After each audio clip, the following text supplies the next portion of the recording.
আজকে তোমাদের সাথে পনিরের নতুন একটা রেসিপি শেয়ার করব, একদম সহজ পদ্ধতিতে আর অল্প সময়ে কিন্তু তৈরি হয়ে যায়। পনির রান্নাই মানে হলো অল্প সময়ে। কিভাবে তৈরি করছি ছোট্ট ভিডিও, শুরু থেকে শেষ পর্যন্ত আমার সাথেই থাকো। আর যারা চ্যানেলে নতুন আছো প্লিজ চ্যানেলটা সাবস্ক্রাইব করে পাশে থাকা বেল আইকনে ক্লিক করে দিও, আর ভিডিওতে একটা লাইক দিতে ভুলো না।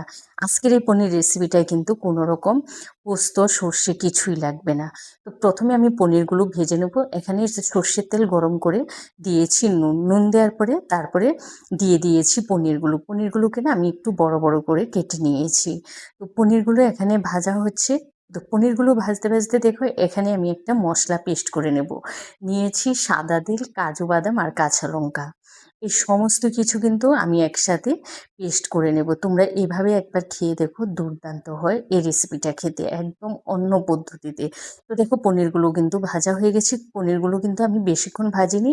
তোমরা দেখতেই পাচ্ছ পনিরগুলো যেন শক্ত না হয়ে যায় সেটা খেয়াল রাখবে। তারপরে ওই তেলেই আমি দিয়ে দিচ্ছি গোটা জিরে, এলাচ, লবঙ্গ, দারচিনি আর তেজপাতা। ফোড়নটা থেকে যখন সুন্দর একটা ফ্লেভার বেরোবে তারপরে আমি ওই যে তোমার তিল আর কাজু বাদাম আর লঙ্কা একসাথে বেটে রেখেছি সেটা দিয়ে দিয়েছি, আর দিয়েছি আদা বাটা।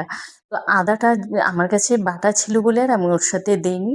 আর তোমাদের কাছে যদি আদা পেস্ট আগে থেকে না থাকে তাহলে একসাথে আদারও পেস্ট করে নিতে পারো। তারপরে দিয়েছি কাশ্মীরি লঙ্কার গুঁড়ার মিক্সার জারটা ধুয়ে একটু জল দিয়ে এবার মশলাটাকে বেশ ভালো করে কষিয়ে নেব। তো মশলাটাকে 2 থেকে 3 মিনিট কষিয়ে নেওয়ার পর 1 চা চামচ দিয়েছি চিনি আর দিয়েছি একটু নুন।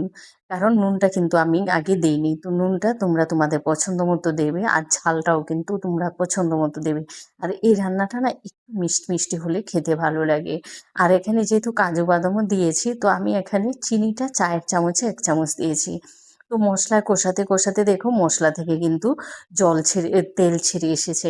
আমি জলটাই বলে ফেলেছি। তো দেখো মশলা একদম পারফেক্টভাবে কষানো হয়ে গেছে। এবার আমি এখানে না 1/2 কাপ দুধ আর 1/2 কাপ জল একসাথে মিশিয়ে তারপরে দিয়ে দিয়েছি। চাইলে তোমরা পুরোটা দুধ দিয়েও করতে পারো, আবার পুরোটা জল দিয়েও করতে পারো।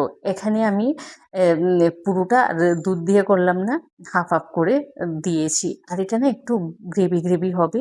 আর তোমরা আগের ভিডিওতে আমার দেখেছো যে আমি সেমা চালের বাসন্তী পোলাও করেছি।